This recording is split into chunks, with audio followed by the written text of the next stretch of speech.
హన్మకొండ జిల్లా కమలాపూర్ ప్రధాన రహదారిపై పాఠశాల బస్సును వెనుక నుంచి కారు ఢీకొన్న ప్రమాదంలో ఓ వ్యక్తి మృతి చెందగా పలువురికి తీవ్ర గాయాలయ్యాయి. ప్రమాద దృశ్యాలు అక్కడున్న సీసీ కెమెరాలో రికార్డయ్యాయి. హన్మకొండ జిల్లా పెంబర్తికి చెందిన ఏకశిల పాఠశాల బస్సులో సుమారు 30 నుంచి 40 మంది విద్యార్థులు ప్రయాణిస్తున్నారు.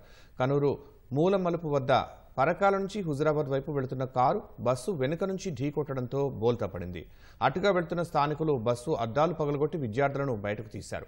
ఘటనా స్థలానికి చేరుకున్న పోలీసులు గాయపడ్డ విద్యార్థులను చికిత్స నిమిత్తం పోలీసు వాహనంలో ఆసుపత్రికి తరలించారు.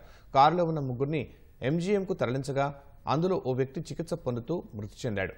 మరో ఇద్దరికి చికిత్స అందిస్తున్నట్లు వైద్యులు తెలిపారు.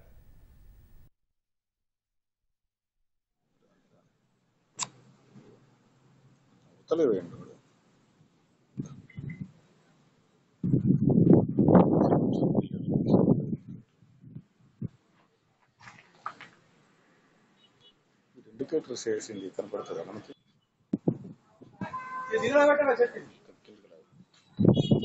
కాదా